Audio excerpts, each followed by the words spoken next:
And I know I see you're getting choked up about this breakdown, but the reality is Dan Hooker could actually sneak out a win here. He just beat Gamrot, who is just, a crotch sniffing wrestler. He just beat Gamrot.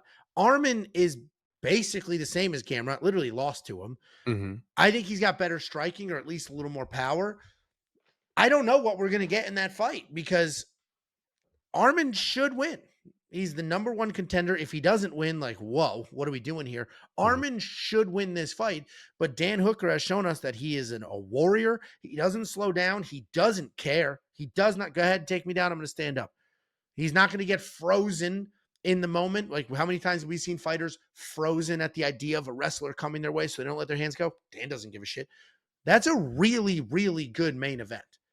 And a lot of it has to do with the Dan Hooker side of that. And the fact that he did just beat Gamrot gives me some confidence here. If he didn't beat Gamrot, then it's like, well, he's just going to get taken down, held down. This fight kind of sucks. But I saw it with my eyes. I saw him win that fight. Arman, we also saw get clipped against Joaquim Silva a few years ago. Got a little wobbly wobble, weeble wobble.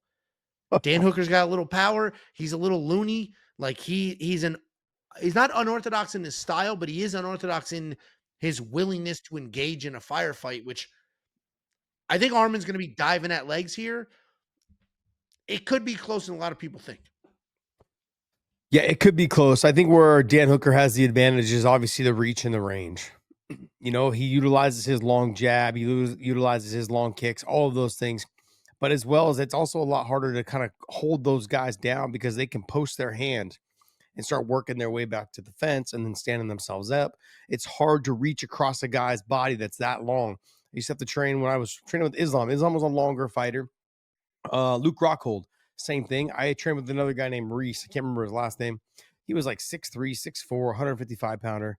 Just, it was so hard to hold guys like that down. You take them up and you go to slam them, and all of a sudden they just post their hand and they're like all the way back up by your hips.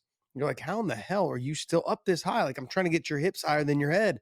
And it wouldn't work. So guys like Dan Hooker, they're a problem, man. And I've said this for I don't know how many years. Long, tall, long, lanky body styles are a problem in this sport.